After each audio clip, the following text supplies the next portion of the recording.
गौतम बुद्ध हर दिन अलग अलग जगह प्रवचन देने जाते थे। ऐसे ही एक दिन वह किसी गांव में प्रवचन देने के लिए गए हुए थे।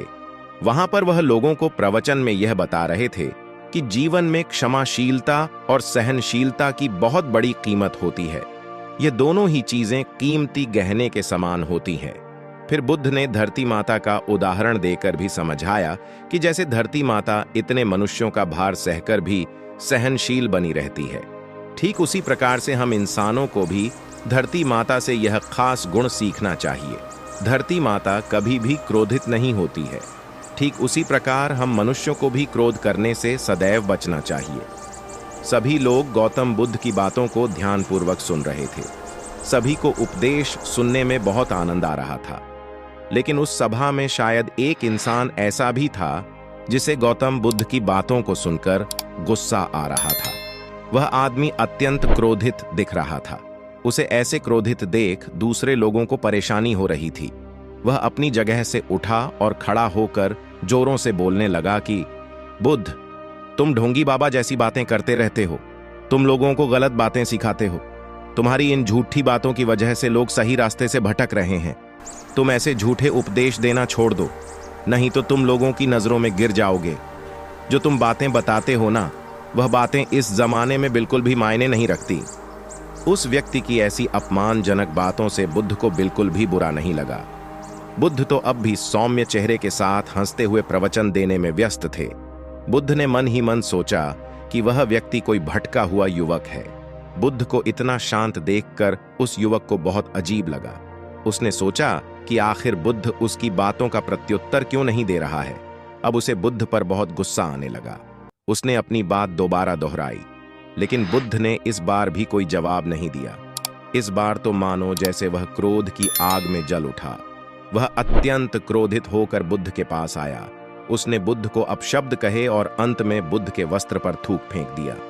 क्रोध करने वाले उस व्यक्ति को ना जाने अब क्या हो गया था कि अगले दिन जब वह नींद लेकर उठा तो उसे अपने कल के किए हुए व्यवहार पर बहुत पछतावा हो रहा था।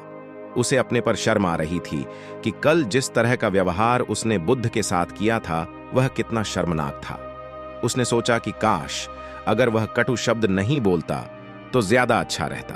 उसे अंदर ही अंदर ग्लानि खाई जा रही थी। उसने उसी वक्त यह फैसला लिया कि वह बुद्ध से मिलने जाएगा और उनसे माफी भी मांगेगा। फिर वह बुद्ध से मिलने घर से निकल पड़ा। लेकिन जैसे ही कल वाले स्थान पर पहुंचा तो उसने देखा कि बुद्ध तो वहां पर थे ही नहीं। उसने गांव वालों से बुद्ध के बारे में पूछा तो पता चला कि बुद्ध तो कल शाम को ही इस गांव से दूसरे गांव की ओर निकल पड़े थे। फिर तो वह बिल्कुल भी समय ना बर्बाद करते हुए दूसरे गांव के लिए निकल पड़ा। दूसरे गांव पहुंचकर वह सीधे ही बुद्ध की सभा में शामिल होने के लिए पहुंचा।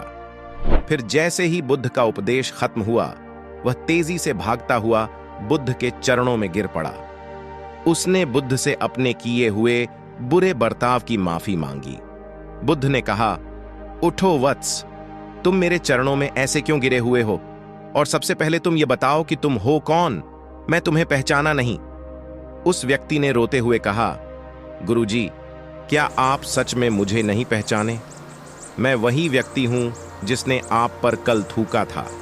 बुद्ध ने बड़ी सी मुस्कान के साथ जवाब दिया, वत्स, क्या तुम कल की घटी उस घटना को अभी तक अपने मन में लेकर बैठे हो? मैंने तो चंद पल में ही वह बात अपने दिमाग से निकाल दी थी। अगर तुम अभी भी वही बात लेकर बैठे हो तो कृपया करके उसे त्याग दो, क्योंकि लंबे समय तक बुरी भावनाओं को मन में रखने से खुद का ही बुरा होता है।